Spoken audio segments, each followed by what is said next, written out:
I'm here with Chris Roberts, Telford's physio. Just if you'd like to give us a bit of an indication as to what you do in an average week at Telford. Average week in Telford consists of mainly Tuesday, when the league starts at Telford. It's generally just being there on the pitch to make sure nobody gets injured, dealing with the aftermath after that then of a Thursday, so mainly rehabilitation of a Thursday and some treatments, especially within the TCAP, which is a brilliant setup. A lot of ultrasound, a lot of electrotherapy, and some individual rehabilitation programs, depending on what injuries we've got. Most injuries we get will result from pre-season or players who are coming to us injured, like we did last year. We had a couple of players, the little fella Sean Cook, and Big Matt. We had Big Matt who had a cruciate, so it was a case of rehabbing him and little Sean all the way through pre-season. Making sure they're ready. Yeah, making sure they're ready, but hopefully now there's no one turns over any major injury, so it's more likely to be muscular and more down to the off time they've had in the close season. And coming back and getting the muscles going again. Getting the muscles going again, and also, especially in pre-season, because we get a lot of trialists and stuff, it's like trying to sort them out to see whether they can stand up to the rigours of actually playing in the conference, because it's a step up, it's a harder league to play in, so obviously you've got to be super fit. Yeah. Do you look at fitness side of things then, as a team, or is that more? We do, yeah. We always look. Liam and John, we've always had like really fit players. It's really important, and you can tell, especially if you're part-time and you're coming up against full-time players, they're always going to be fit, but sometimes you can actually outdo them in fitness because the monotony of what they've got to do day in, day out.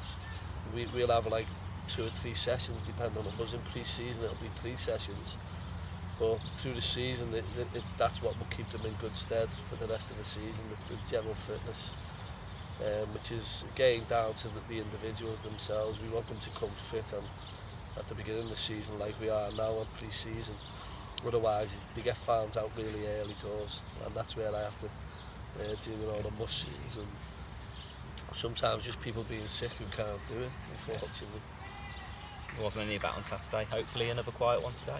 Hopefully another quiet one. I've got plenty of ice here anyways in case we have any injuries, but in this weather, melting away. In this weather, yeah, but it's more going to be a problem with midges here, because you just seem to attract them, especially when you start getting hotter as well. You just own in on the heat, and that's what causes problems with the bites and stuff, infections on the bite. So we've got all the treatment kit there ready to go. But we can't really complain about this sort of weather, can we? No, I definitely never ever complain about this weather.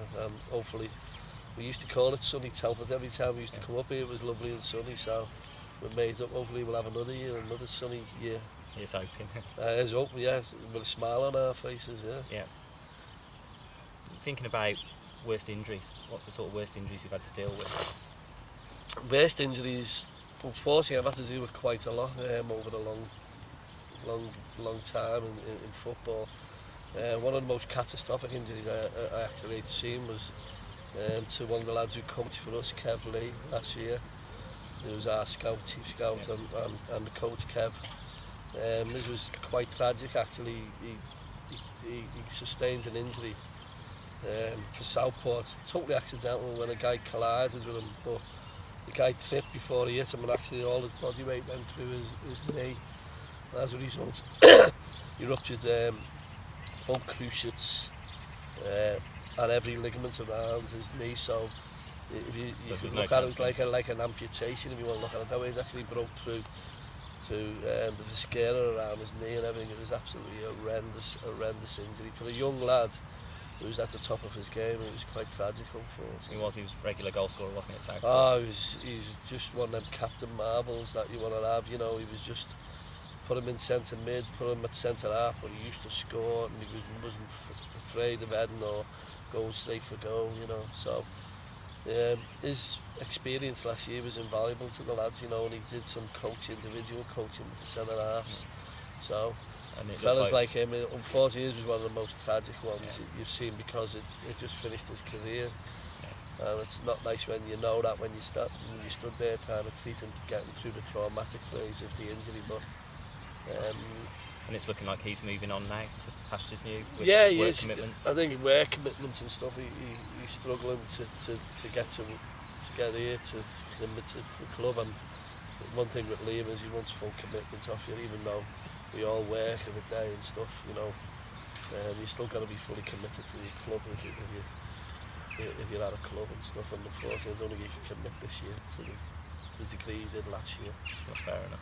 Yeah, it is fair enough. It's one of them Wish him things. well in whatever he goes on to do. Well, he's a great lad, and he'll do well in whatever he does. But he's at college, and believe it or not, even though most of the lads wouldn't believe it, he wants to teach mathematics and stuff. So if you're ever out with a drink with him, you wouldn't expect him to be a mathematician, but he is. So he's good in respects of that. Some things are quite surprising.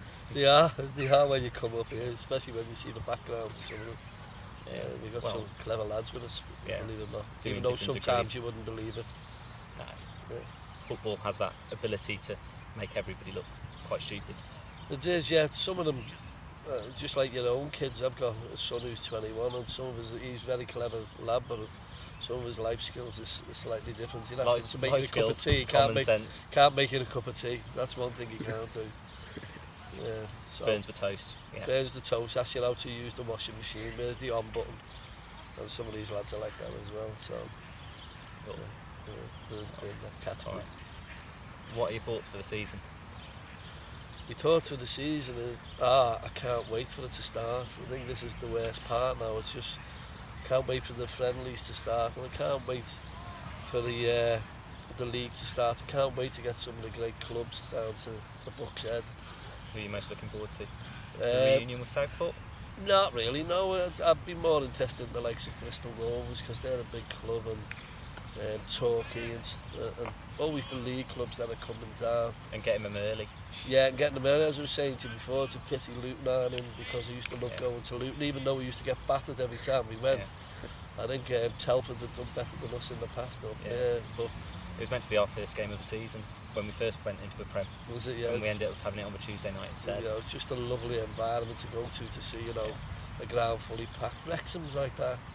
There's some great teams there, isn't there? Grimsby. With no disrespect to some of the clubs, proper football teams. Proper football teams with a history, and when you just go into the stadiums, with due respect to all the little clubs, because I've been with little clubs before, it's just something different. It's just the same as when you turn up to Telford. That was one thing when we first came here, and when Liam asked me to come here, along with Tom, just to have a look at the grounds and look at the stadium, the setup and the people that are involved in it. It was like a really well-run club, but it was like outstanding stadium, brilliant to look at, both outside and inside.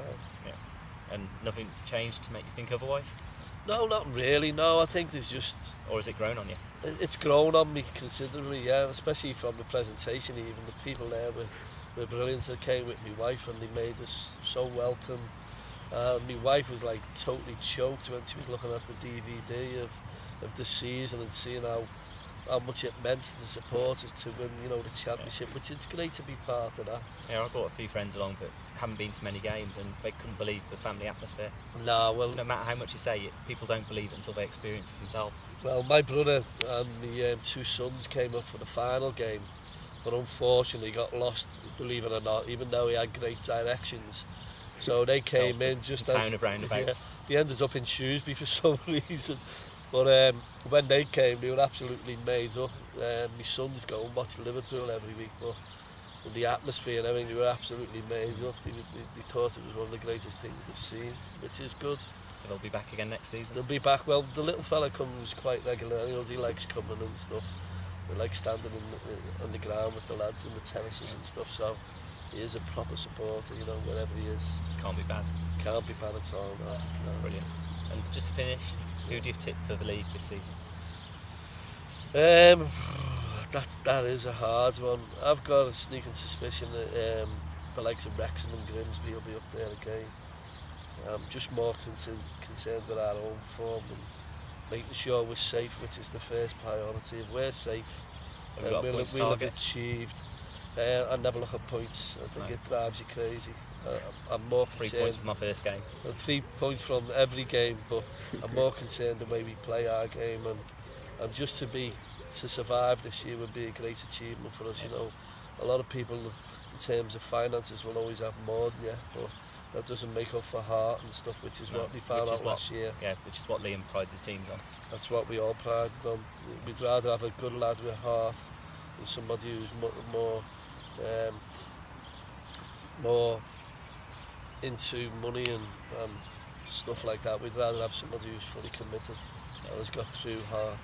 Just hearing about Anthony Wilson, who's just gone to Barrow for insane amounts of money. Where would you rather go, Barrow or the Football League?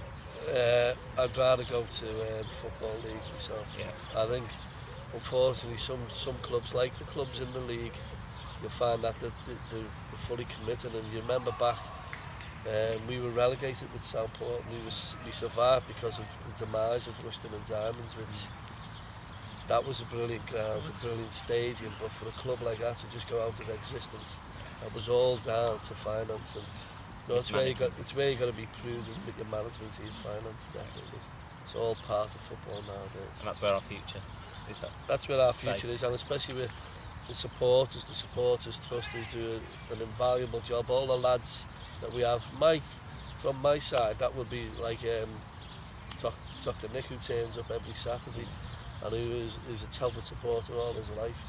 It's brilliant to work with people like that because you can see how much it meant to them to win that league last year. And now it's just a case of us progressing, but not expecting to win the league. No. Expecting us to do as best as we can. I think we'll surprise a few. I think we will, and that's why if you go in with them expectations of surviving, then sometimes you will survive. You will surprise a lot of people, just like as it's been in the World Cup. Yeah. There's a lot of teams there that surprise people. And there's no reason why we can't. Yeah. But one thing is for sure, we won't be an easy turnover. Brilliant. Well, hope for a quiet season for you with very few injuries. I doubt that, but so do I. Cheers. Cheers, thank you.